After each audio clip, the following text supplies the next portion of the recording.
Now that DeathVerse has released, let's discuss a few of the game's more advanced mechanics and minor features you may have missed. Here are 5 more tips and insights to help you reach the top. Number 1. Use your HUD. Let's start with something many players may be underutilizing. The heads-up display will always show the enemy when they attack or get eliminated.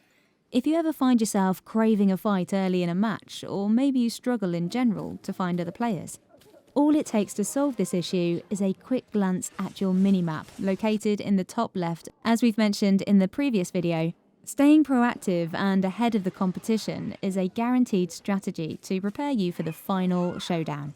Never get left out of a good fight by simply taking note of what's happening around you. Number 2. Fever mode.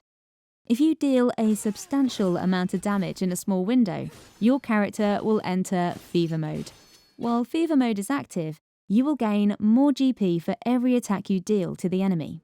You'll know fever mode is active when your voltage gauge pulses on screen. Higher levels of fever mode are more apparent as your character will emit a vibrant aura that matches your current power level, color-coded to the corresponding level also visible on screen.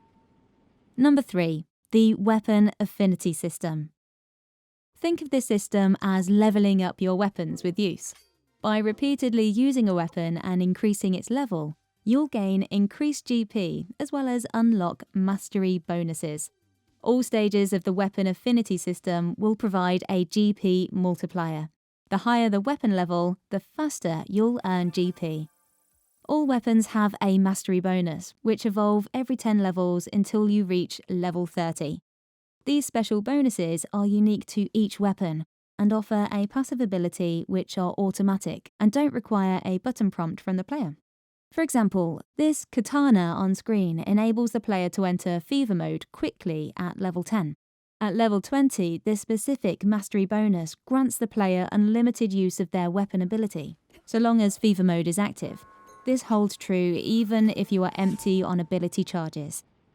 It's always worth taking the time to read your weapon descriptions every 10 levels as you unlock new bonuses.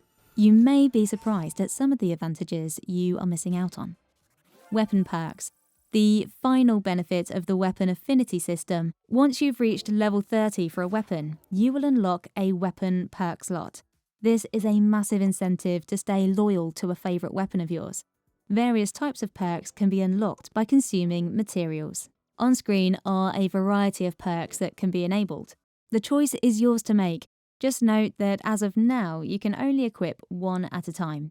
Customize your weapon to match your playstyle to reap the most benefits of the perk system.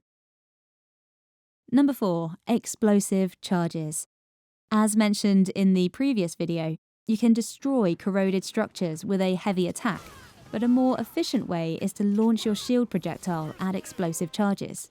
On screen now, you'll see that it only takes a single hit to destroy any platform. This technique is especially useful when strategizing on the run. With this information in mind, you may wonder, will this technique work on eliminating a hunter? Let's put this to the test.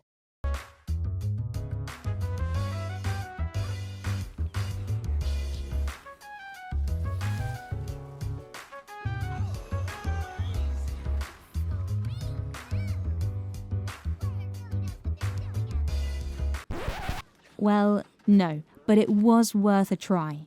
Unfortunately, the hunter can't be defeated in this fashion, but you will put a stop to their pursuit entirely. Number 5. Mix-ups.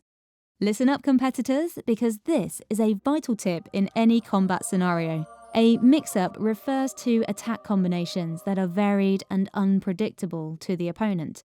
Each variation requires specific reactions to guard against. Changing up an attack strategy and having the element of surprise is essential to catching your opponent off guard. As we know, most weapons operate on a 3-hit combo system for light attacks. We'd advise not to solely rely off this approach, as you'll be predictable and susceptible to counters, even from the most novice of players. You also have running attacks and heavy strikes at your disposal. These two methods guarantee a shield break. If your opponent is over-reliant on blocking, this is a good tactic to keep handy. Variety is the spice of life, or in this case, death. Now, let's look at an example of a mix-up in a real combat encounter.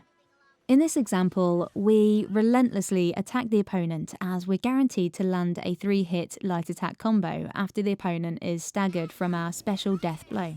Once the stagger phase ends, our opponent recovers and they enter a defensive posture, utilising their shield as they expect us to enter another 3-hit combo.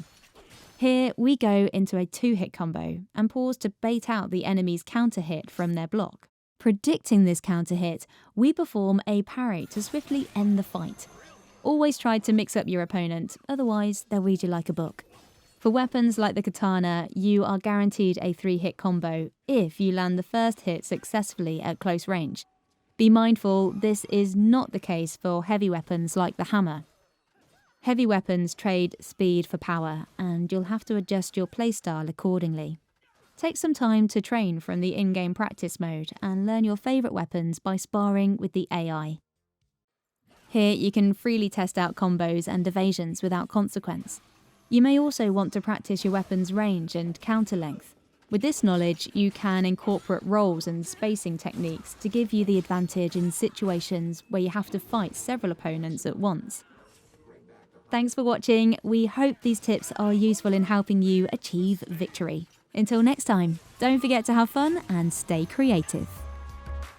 It's not about how many times you die, it's about how many times you try. Oh, damn. Rhyming feels good. Well, thanks so much for watching, and remember, stay cool. Till you